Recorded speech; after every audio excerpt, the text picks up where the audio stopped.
This better not be your intro. Yeah, this is my intro. Oh, you... We're talking about Quiet Place. And all the latest film news. Stick around.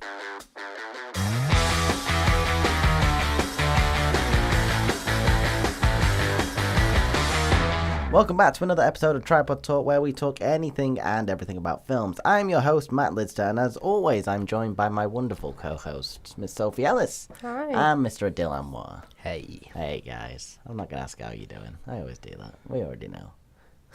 So, shall we just get straight into it? Yeah. No? Sure. Yeah? Mm. Okay, let's talk about some film news. Dill, I believe you got some film news, or Soph? Soph's You've got some film news? Yes. You got some film I've news. only got a couple loaded. I don't know where the rest of them gone. Oh. But Jonah Hill and Emma Stone are in a new Netflix show together. Oh, And Justin Theroux, is that his name? yeah. Yeah. It's getting a new comedy series starring them called Maniac, based on a 2014 Norwegian movie by the same name. The remake centres around two strangers who meet in a pharmaceutical trial going wrong. Set to premiere late this year. Oh. It's the guy who made the first season of True Detective, which is the only Yeah. decent season, apparently. Ah, I've heard a lot Well, I've of seen hype it. The about first that. one's very good. Mm. I didn't watch after that because I heard it was terrible. Well, no, I'm excited for that, definitely. Yeah, they released the images as well, but they're not current. Yeah, they don't tell you much. It's Yeah. Jonah Hill and Emma Stone stood next to each other. Yeah, that's it. Just in grey hoodies. Okay. And this other bit that's loading is in a conference, Michelle Pfeiffer was asked about her weight when filming Scarface, and it caused some controversy because they were like, well, Al Pacino had to lose weight because he was a cocaine addict, but he Yeah. wasn't asked, and she made this massive thing, and apparently she just shrugged it off at the time, but everyone else felt really awkward for her, like, well, why did you ask that? But personally, I don't think Yeah, it's... that's a massive issue. I don't know. Probably need to hear the context, but if they're just saying Al Pacino lost weight to play a cokehead, did you do anything similar? Then that seems fine to me. But Yeah, it was just, he said, like, how much did you weigh? Or how much do you weigh? Yeah, no, I don't think that's something that anyone really needs to ask. And it's more of a sexist question because it's all those kind of questions go towards the women and not the men.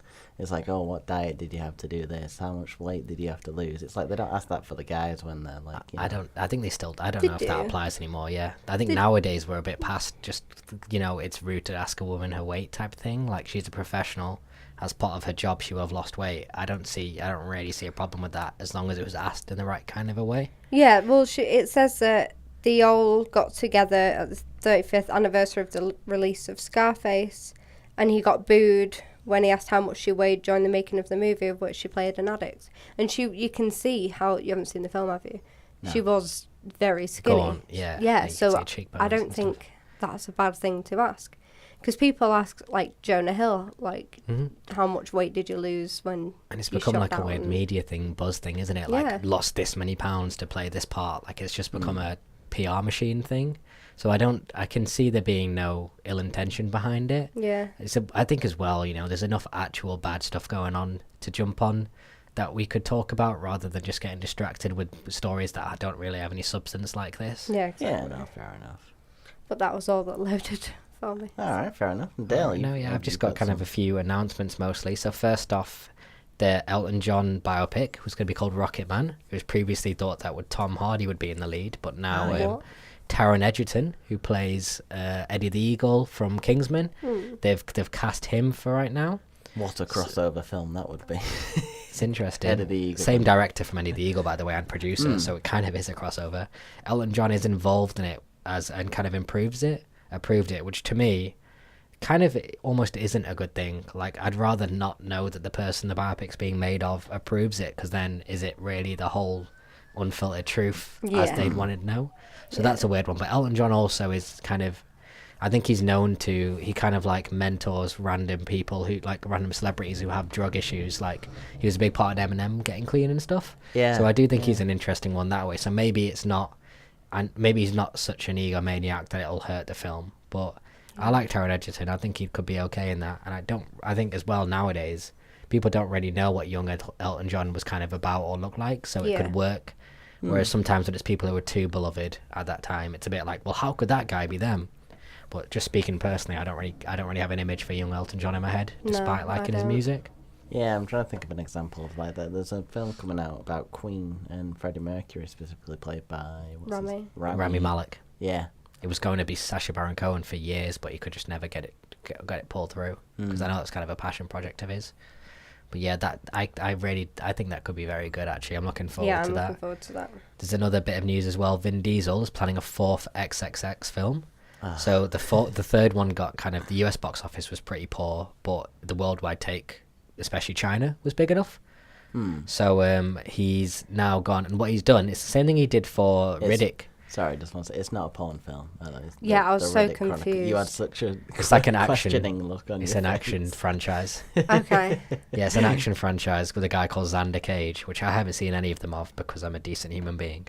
But yeah, he also, what he's done is he's done the same thing he did with the Riddick franchise. So he's bought the franchise himself from the studio to then, which again I think is a cool step for someone who kind of gets a lot of stick, Vin Diesel. But he bought that franchise at a time when it was at its lowest, and kind of managed to make it back to being a money-making endeavour. So, fair play to him, and I Yeah. hope he can do the same. I think as well he did something to do with, he recorded a cameo in Fast and Furious in return for certain rights over it. That was at the third one, and it looked like it was going nowhere. And obviously that's as huge as it is, so clearly, reputation aside, he does seem to know what he's doing business-wise. Kind of a bit more on the down news, I'm going to stick in the middle. I don't know if you heard about this. Ali Ermi, he's an actor who it's a very specific name, not many people will know. He played the sergeant in Full Metal Jacket. He was a consultant on the film, and they brought him in to play the sergeant because the actor they had wasn't doing as good a job as he was just teaching him. Right. He's died now at the age of 74. He's done a lot of stuff since. He was in House, The Simpsons, all sorts of stuff like that, Mississippi Burning. So just kind of like just a bit of notice of that one. Another bit of news. This is an interesting one actually in terms of our talks about cinema that we've had. So Samsung have the first US Samsung LED cinema screens Yeah, I debuted. read that. So it's not a Ooh. projector. It's basically just a massive TV screen, 34 feet wide by 17 feet tall. Oh, that's interesting. Where is it that They it's, debuted it in Winnetka in Chatsworth in America, California. Kind of money saving for exhibitors, and it's got a lot better color quality. So apparently there's a lot more detail when they've shown stuff like trailers for Black Panther and Wrinkle in Time and stuff.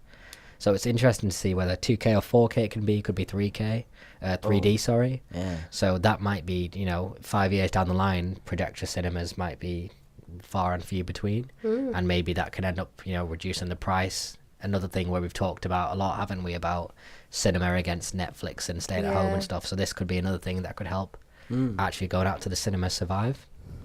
Oh, that's interesting. That Yep. I'd love to see it. Yeah, it'd be interesting. Well, I presume it was kind of a trial one, but hopefully they'll be around sooner or later and be able to try Especially it if out it had a good myself. reception as well. Yeah. Uh-huh. The color, because Samsung is very known. Even with their TVs, they just make the colors incredibly bright and at Yeah. you, and it filters out a lot of the kind of quality things that we can actually see with our eyes because we're just looking for bright kind of colors. So it could work that way. Guillermo del Toro signed a multi-year exclusive deal with DreamWorks Animation. He's going to write and produce and direct animated family films for the studio. So he has been involved in the past. I didn't know this, but he was a creative consultant on Megamind, Kung Fu Panda 2, executive producer on Puss in Boots, Kung Fu Panda 3, stuff like that. So he has been involved a while. But it'd be interesting to see him kind of in the animated spectrum because it's something he talks about being a big fan of since he was a kid, and the actual, like what he does visually with real stuff. Imagine what he could go to with animated stuff would be really interesting. Yeah. Still coming with this news.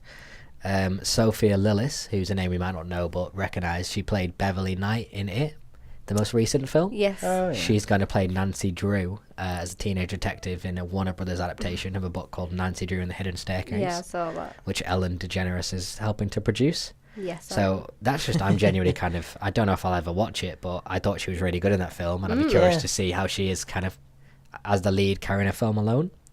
Speaking of kind of young actresses, by the way, Millie Bobby Brown, that was a lot more kind of a safe. This is going to be safer than you think. She's the youngest person ever to be on the Time 100 list. So it's a list of the 100 most influential people. There's all sorts of different people on there. Rihanna, Shawn Mendes, for some reason. And Aaron Paul, basically each person gets an introduction by a different celebrity. Aaron Paul introduced her, and it's kind of very interesting. Really kind of strong praise. Maybe in 12 and 8 years, but her spirit and mind were timeless. Wise woman when speaking from a cherubic face, like speaking to a future mentor, with a perspective and a groundedness that I could only dream of any age. So just kind of, I don't watch Stranger Things. I know you guys have, and you guys are big fans of her, but hopefully, that's a good sign that it's not just a one-off, that she's going to have a kind of career that we can follow and see kind of move into interesting directions moving forward. Yeah, Aaron Paul said that he wanted to adopt her. Yeah, he does describe her as adoptive daughter in the thing. Yeah. So I think he's a big fan of hers. And this is more kind of a music one, which I don't know if it's going to ring true with you guys, but it did with me.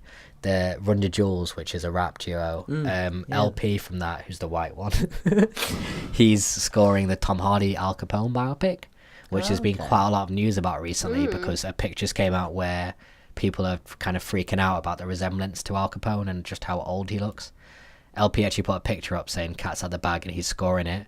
And in kind of tag of it, he says, "Here's the only picture I can possibly say that I arguably look more handsome than Tom Hardy," and it's him next to Tom Hardy in makeup, which I'm showing to you guys. But that's him.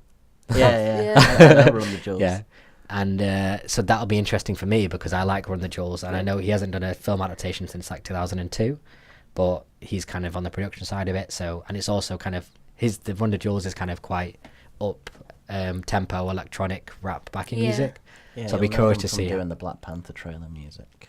Okay. Yeah, and they're in Baby Driver music, which you guys haven't seen, but yeah, they've done quite a lot of stuff, and really good live. And yeah, I'll be curious to see how that can work, considering an Al Capone film, you wouldn't think on that kind of level of a energy bouncing kind of rap soundtrack. So we'll see how that comes out. Yeah, no. Well, thank you, Dale, for all the pelting you with film news. Yeah. Do you want to say anything about the news, or do you want to just go straight into the... Let's go straight into I think we're excited to talk about this film anyway. Okay, so, A Quiet Place. I wasn't actually doing that on purpose. No, I was going to say, I wonder how long we're going to be able to actually be confident enough to stretch this out. So, does anybody want to give a short synopsis of the film? I usually do that. Yeah. Do you have something written this week? Come on, man. Come on. Okay, so it's set a fair few years after some creatures of some sort have kind of taken over the world, I guess, because they're like a very deadly creature. They've kind of killed out most of the population.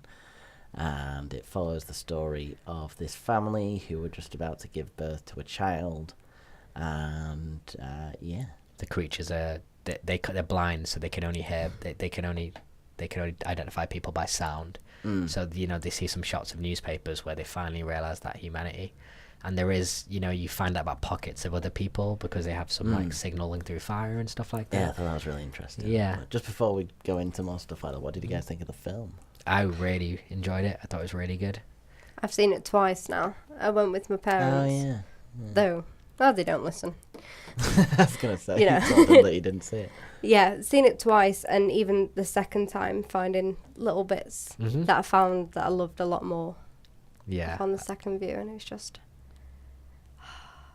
I didn't expect a film to make me jump that much or to be on edge the entire film, but it managed to do it So really it wasn't well. as scary as I thought it was going to be. I thought it was really good, by the way.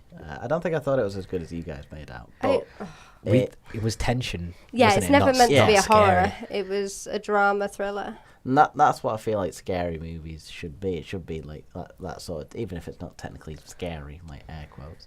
But like it, the tension of it should be something that kind of gets you. We were joking on the walk back, weren't we? That I was joking that 10 minutes on, I could still heartbeat still wasn't quite back to level. Yeah. There was just it really built up a certain you never knew when you were safe watching that film. Though we've not seen you since, I just wanted to bring that up. We watched the film and it's so blatantly obvious All that right, the are we little gonna girl's just call deaf. me out right now?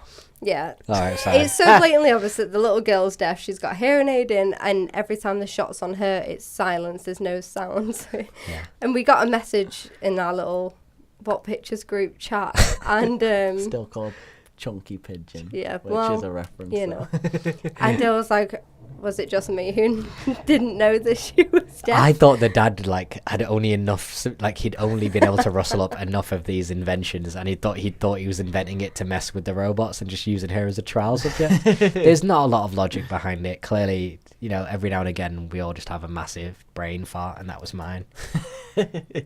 Beautiful. But yeah, it was incredibly dumb, and I don't know how the film made any sense to me without realizing that. Yeah, I know. And I still liked it as much as I did, despite that massive hole in it, which shows, kind of how much I liked it to a degree. Yeah. Yeah, it grew on me a lot more when I came out the cinema as well, which I think is a testament to it as well. Because we usually if we talk about films straight after it, we don't really know what we kind of feel about it. But we have a couple of days to digest it and kind of think about it. And no, this film really kind of resonated with me as well, which I really liked about it. There were some bits in it that were really brutal, which I want to bring up. Yeah. But no, it's a really good film. So, Yeah, and if it didn't make you fall in love with both of them, oh hey, sorry, we're so touching they're toes. both, yeah, touching toes under the Sorry, you table. can get another next one. If if the film doesn't make you fall in love with Emily Blunt and John Krasinski, then As a couple. yeah, Yeah, they're just and then I saw them on interviews afterwards, and they're just like bigging each other up to different people, Yeah, and it's just the they're most adorable. beautiful. Yeah. Let's get started straight away with the just I want to bring up this point because you don't know usually in films what kind of power any sort of creatures have in this type of film anyway, where something's quite deadly, Yeah. and it shows the effects of what these creatures can do and how deadly they are straight away, which by the way will go into spoiler territory, I guess. Yeah. So anyone who's not watched the film, please go and see it and then come back to watch it, because we're going to talk about it a lot. But I didn't expect this because I didn't see it in the trailer. There's another kid they had, and One of their son, yeah. Yeah. His youngest. and one of the creatures snatches it, and you only kind of see it through the trees. But I was like, Really well directed. oh that. god, Really well like directed. some sort. I thought it was some weird spider monster at first. I was like, oh no, Yeah. no, I don't want to go near. Well, I remember the trailer, and I was like, I swear there's only 2 kids. Did I not remember? And then as soon as he grabbed the toy before he left, I was like, this isn't. This It's is either gonna going to be get real. him or one of the other kids is going to get taken instead of him. But my god. Another thing I liked as well, they didn't. So you knew what the monster's weakness was, but you didn't know it. They didn't tell you any of the background. Alien, something that's came about, some genetic mutation. Yeah. And I'm a much bigger fan of when films do that, because to a certain degree it's not about the background that you set up and how logical that is and how feasible that is, because the minute you do that, people are just going to start picking holes. Yeah. With this, it's just they're in this situation and it's about their survival and the kind of life they're leading. So Yeah. I like the fact that it wasn't about and the kind of they slowly showed you more and more of the actual Yeah. creatures itself. I feel like they showed a little bit too much, too soon, for my personal taste. Oh, really? Yeah, because usually you kind of get the build, the payoff to that, more towards the end of the film. It was kind of shown who they are, what they are, halfway through the film. But I think because they've shown so much and it shows that they literally have no mercy, they just go. And then you see so many surrounding the house of this pregnant woman. That's what's so terrifying. Because you see the strength. It's not like, oh, I wonder what they look like. It's like, holy Yeah, and the They're fear for me is in the huge. trigger. It's because with most of them, it's you'd wander around. Oh no, you've walked into the wrong area. You found one. But with this, it's you're never safe. So the tension isn't in the monster. It's in the not making sound, Yeah. and just you're constantly on. Because anything you can do, any slight lapse of judgment, you make a sound, that could be it. You're dead. So just living in that kind of constant panic and constant edge of fear, that's what scares me, not the monsters. Yeah. It's the mental state that would put you in and the kind of way you'd have to live. Yeah, there was one part that I couldn't watch the second time round because I knew it was coming. Although everyone saw it coming after she was pulling the laundry from the basement and the nail stuck up on the stairs. Oh, Yeah. Everyone knew it was going to come back to it, but oh my god. That was the one part that I just couldn't watch. Out of murder and blood going everywhere. It's just her standing on a nail. Yeah. Oh god. But I think altogether the main thing that took it, other than the acting, was the scoring, which for the life of me I can't remember how it went. but I remember I just think being that's always a soaked good up sign, into though, it. if you don't particularly remember it, because it just kind of goes with the It story. seeps And into yeah, it. it's Yeah. just kind of like glues together, Mm. essentially. But no, talk about the acting. The acting was really good by everyone's standards. Like, Especially Emily Blunt. Yeah, I think she totally, carried. Like yeah. she was unbelievable. Because acting what she had to act is very specific and difficult, and no one's seen it. So she's got to kind of imagine give you a physical manifestation of what that would look like. Yeah, because And- she goes into labour, doesn't she? But she can't make a sound, mm. and Oh, she's But she also does. stabbed in the foot, so Yeah. that doesn't help she's as just well. not having a great day. No, she's not. Did you But- notice that shot in the bath, by the way? Because that was one particular moment. Like, I really thought this was well directed as well. And there was a shot of her. She gets herself in the bath when she gets labour, and it starts at the bottom of the And it bath, pans up. goes up, pans up past, like, you see blood, and then up past her, like, holding at that region.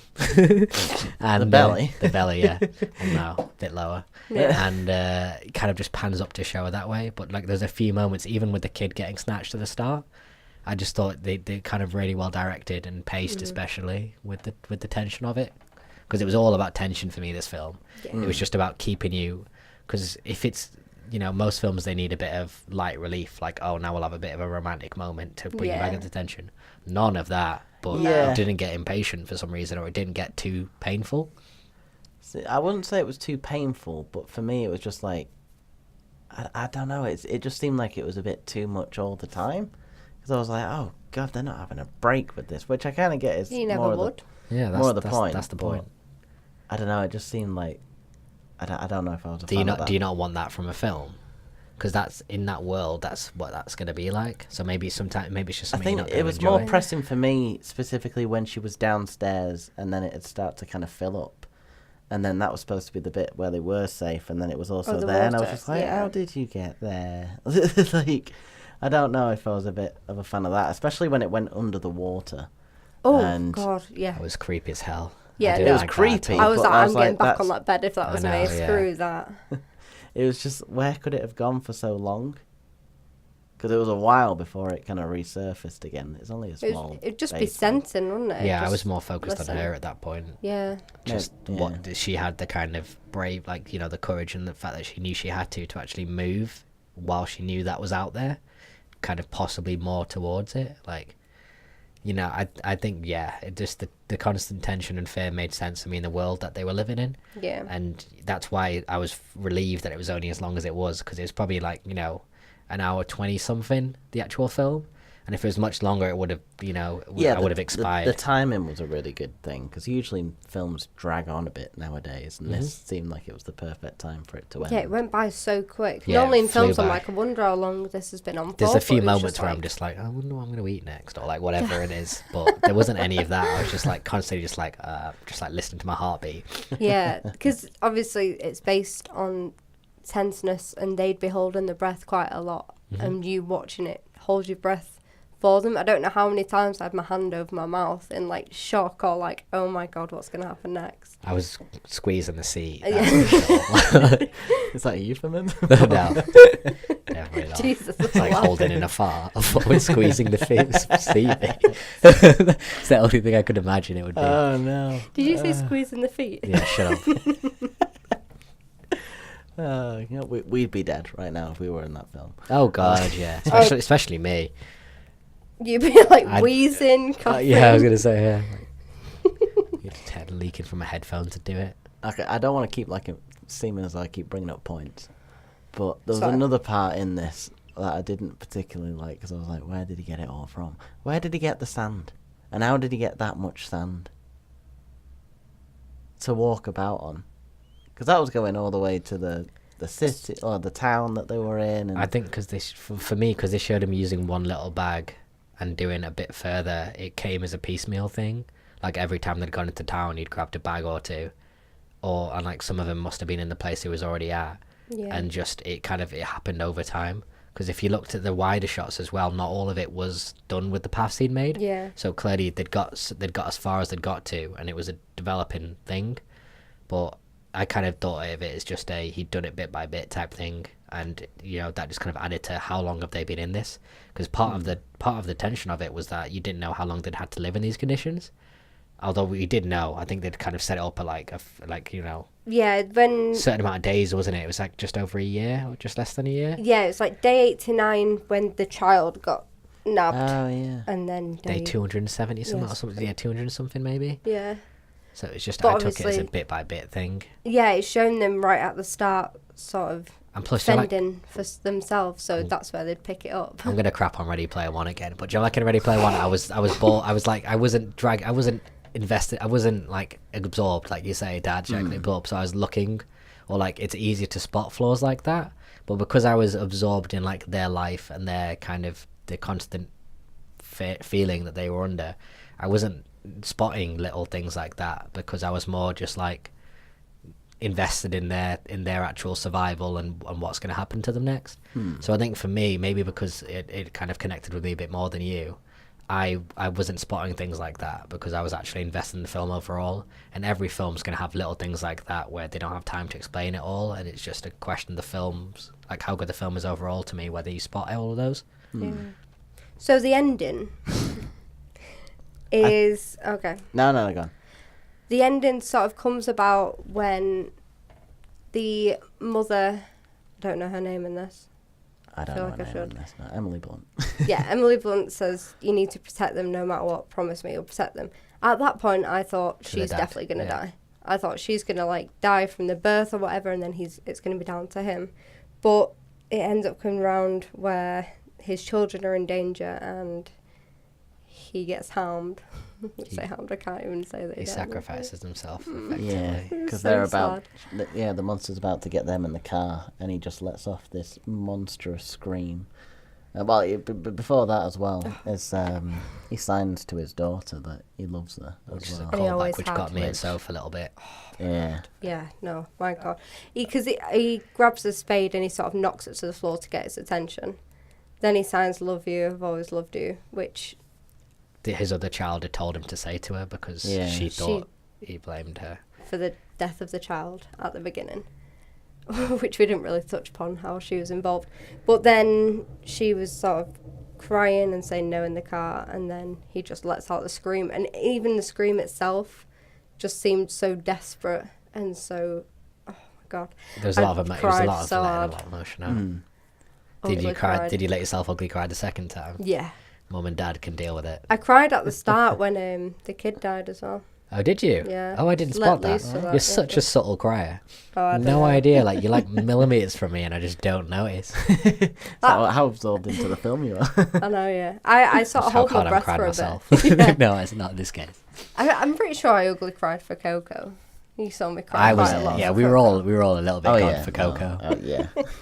But no, this film was very emotional, very impactful. I think, like overall, just as a whole. It was piece, quite a just as positive, like it was almost like a kind of feminist like ending where like she's taking responsibility for herself. She what does she do? She kind of like what do you call it? Like loads the shotgun, Yeah. and then it's like I'm taking like she was It taking was a control very, of the moment. which I noticed in the who actually produced the film, or was one of the producers of it, and thinking about it now, it's a very Michael Bay ending. Just and like, he go was one of after the, it. Yeah. he was one of the producers of the film as well, which surprised me considering there Yeah. wasn't. I do any think explosions. Krasinski was like much like if he was a producer, it was fairly background as opposed to like John Krasinski himself and other people. Oh yeah, Krasinski did an amazing job directing this. yeah. I thought Yeah. it looked beautiful, I was a big like fan of the that actual action. shots they got. Even the first shot, did you notice it basically showed like a traffic light fall on the ground, and that's like straight up a symbol for like society must have fallen apart if a traffic light's like that, overgrown with kind of natural stuff. So like shot kind of gives you a time scale, and then the background behind it was very close to that. You could just see kind of faded storefronts and flying newspapers and stuff like that.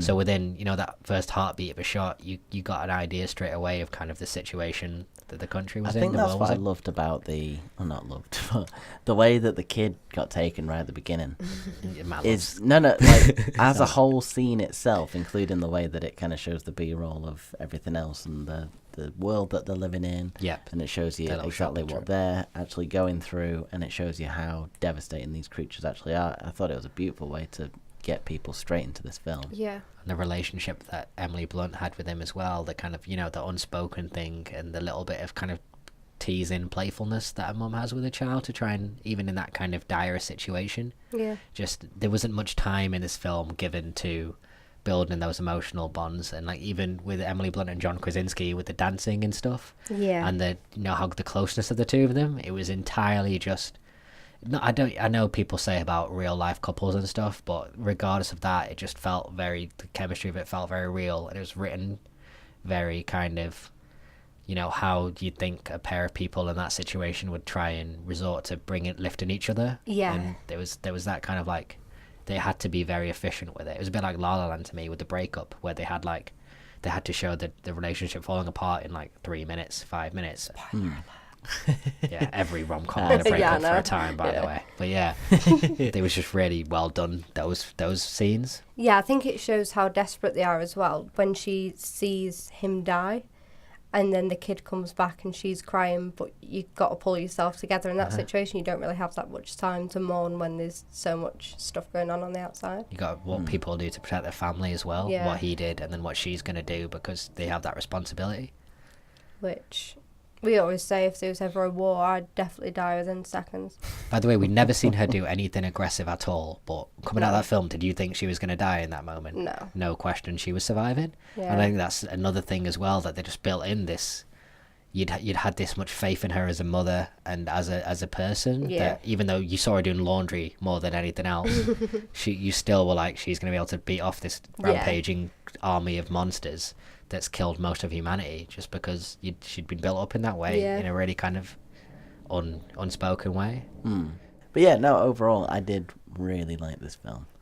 There was only one other point that I didn't like, which was the overhampering of the, if you noticed, you The know, over in what, sorry?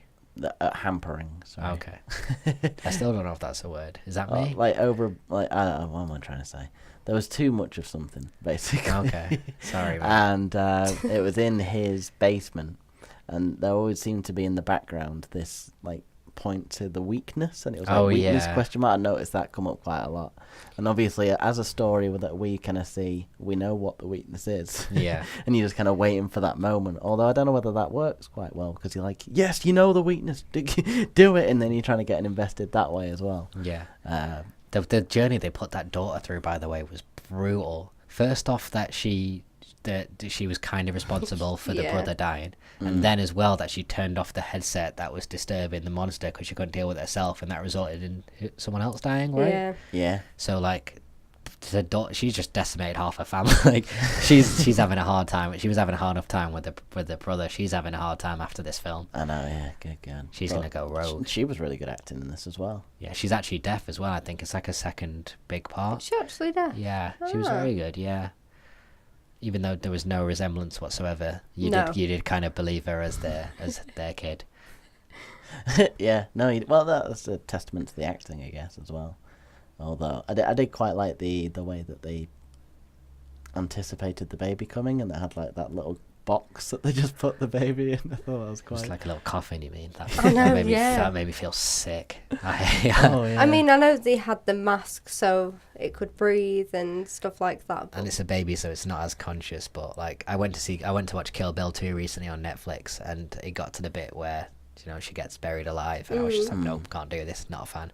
Yeah. It's the one thing, I've not got any phobias or anything, but being buried alive scares the out of me. yeah, I think that's the same. We watched Deadpool recently, and I said I can't watch. Have you seen Deadpool? Yeah. You know, when he's in the tank and he gets suffocated, all the air starts running to that. It's that kind of. I can't watch that either.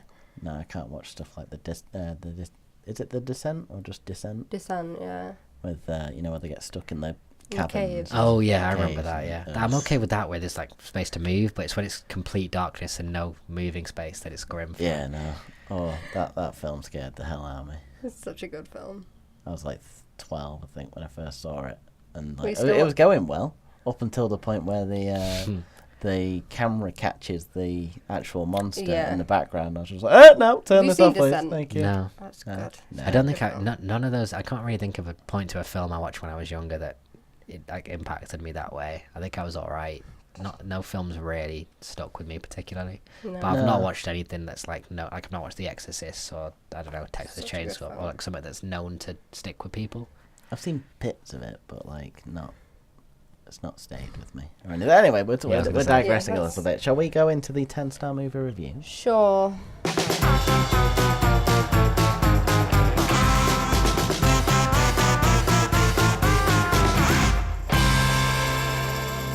So this is the 10-star movie review where we put films through the ultimate test. For every question we vote yes, that film gets... 1 star. Ah, you nearly did it this week. What did I do? Say You nearly 10 10. tested. Yeah, I know. Just checking to see if we're listening to you. Yeah, yeah. Why are you doing that to yourself? So the ultimate goal is 10 stars. 10 stars. Though half... Oh, sorry, I'm skipping ahead here. As though there are 3 of us, so the majority vote wins, though half stars are up for contention when necessary. And a small disclaimer, the ratings we give don't always match our enjoyment or experience of the film. This is just a rating system. Are you ready? Yeah. Okay, so question number 1. Does the story make sense? Yes. Yup. Beautiful, yeah. Thank It you. does. Very good story. Question number 2. Did the script and the dialogue between characters feel natural? Yes. Yes. We believe they were a family, and Yeah, the kind 100%. of the little interrelationships between them as well. Also, the lack of a script in this as well I thought was really interesting, because there wasn't really that much talking. Yeah. No, because and if it was sign language, it was whispering, and it was very basic because you can't have no flowery speeches when you're in those kind of moments. Yeah. Which I think adds to another level, because you're also telling a story without necessarily saying anything. So you're just kind of doing it on the impact of the way that people react to each other and the way that they're acting and stuff, which I think is really cool. Especially when they're family members, and it's not like strangers. There's a bit more of a physical familiarity with the way you behave. I think Yeah. that's different, and it's easier to kind of tell. Question number 3. Did you believe that the world of the film existed? Yes. Yeah. Yeah. There's enough detail with the newspapers and the way they communicated with other households and stuff like that to make you believe that it'd be what humanity was like after that much time had passed, after these monsters shows up. Yeah. Okay, so that's 3 stars. Question number 4. Did you believe that the characters existed in the world of the film? Yes. Yeah, definitely. Yeah, you knew enough about the background as well to why they'd behaved the way they did. Okay, that's 4 stars. Question number 5. Did you get emotionally invested in the characters? Yeah. Yeah. Yeah. Too much. I think we all pretty tie Yeah, into these. I think specifically where the dad sacrifices himself. Yeah. I mean, we all went into it like one of them's got to die anyway, if Yeah. not multiple people. Multiple people did. Yeah. It's just a family trying their best to survive in that situation, though. Yeah, not only that, I wanted to bring up, there was a moment where there was an old man stood next to what I presumed was his wife, Yeah. and he was like telling him to be quiet and not shout because he's with his kid, and he just scrunched his face up, which was It was not the humanly weirdest scrunch his possible. face. Yeah. And then he just let off like, I watched it the second time round with my parents, and I knew it was coming up, and I couldn't not smirk at it then, because it literally just caved in. That should not be Oh, yeah. possible. His face ate itself. But yes. Look so out for that. Okay, 5 stars. Question number 6. Did the film visually and audibly please you? Yeah, I think that has to get it on this count. Especially 100%. audibly, it was really interestingly done, and even visually, the way it kind of fed you information and the murkiness of everything as well, Yeah. and 100%. taking you through the different environments inside the house and in the wheat fields and whatever. Like, yeah, definitely gets that from us. Okay. Oh, Sorry, I just realised our next review is Infinity War. Cool. yes. All right. Question number 7. Were you diegetically absorbed into the film? Yes. Yeah. Yeah, Yeah. gonna be a length 10 helped to star. that one. I don't know. It won't No, get 10. It's not getting 10. Did the film have a good ending? I I- personally loved the ending. Yeah, I think this is one of the better parts of it, and I'm quite usually not too satisfied, but that one definitely held it up for me. Especially just the lasting image of her with the shotgun as well. Like, yeah, we can take him on. Let's Yeah. go. And we'd be built up we had faith in her to fight her way out of that. Like it's weird that we did. Like, thinking about it now, I didn't think about it leaving the film, but I just totally didn't what I should have thought is, oh well, she's absolutely screwed. Yeah. Because we've never seen her handle a gun. She's literally just given birth. Yeah. like about 20 minutes ago, she was popping the baby out. I'm gonna keep saying that because I knew it made you laugh last time. Okay, it's 8 stars. Did the film successfully relay its message to you? Although I don't feel like it had a message. Yeah, there wasn't really a message. It was just sort of Yeah, I suppose doing everything you can for your family and making sure they're safe in that sense, but even then. Yeah, I think it was more like a study in just how they could play with tension and the audience and how invested you can get in these characters in the world without any real background or dialogue or anything like that. Yeah. So, question number 10. Did the film have a personal impact on you? I wouldn't say so now, and I wouldn't think it would going out to either. It's more just about, to me, it was more just a really well-made film as a film, and just something that shows how original we can still be. Yeah. And stop making remakes and reboots and crap. And Yeah, it's nice seeing something like this in a sea of stuff that's just sequel after sequel and reboot after reboot. So, yeah, no, testament to Krasinski, especially Krasinski actually directing it himself. Oh, and he's been going from actor, comedic actor, to producer, serious producer, and kind of the string of successes he's had. It's interesting. So yeah, that's 8 stars Yeah. altogether. That was not bad. I feel like we can give it an extra one if we get a right question. Yeah, but I'm happy with Yeah. it getting. 8 is good enough, I think. Yeah. Oh yeah. I don't want to make it get too easy to be Yeah. getting 9 and 10. So yeah, I definitely recommend this film to anyone listening. Well, although you shouldn't have. Yeah, especially if you You shouldn't have listened to this if you hadn't seen it. yeah, and if you're not a horror film person, it's a good one too. Maybe to take people who aren't into horror films too as well, because I know I had a bit of a perception of it going in that it would be one of those jump scare, shocking, kind of gory horror films, and it wasn't Yeah. like that. Yeah, no, which I was pleasantly There's surprised. a lot at. more about the Yeah. tension, like we've said a million times, or I've said a million times. Tension. Yeah, I've said tension a lot. Tension bingo. But yeah, I really liked it. Tension bingo. Anything else you want to finish on about this No. film, or do you want to end it there? I just wish I could have said a bit more about it, but I can't think. 'cause it's We been left way it too long. a bit long. We really liked it. Oh Yeah. yeah, no, definitely. That's the gist of this whole 40 Yeah. minutes. we like this. We film. liked it. You watch it, please. Okay, so on that note, thank you very much for listening to this episode of Tripod Talk. If you are listening, if you want to keep up to date, you can subscribe to us on YouTube where we upload some stuff, but you can also find us on any sort of podcast app or website. We're specifically on iTunes, Stitcher, Player.fm, I think that was another one, as well as SoundCloud, which is where we upload all of our other stuff. Yeah, I've been Matt Lidster, I've been your host, and I've been joined by Sophie Ellis. and And Dylan. There we are. There you are, you guys. I like you guys. You're alright. Thank you. We'll see you guys next week. Bye. See ya. See ya.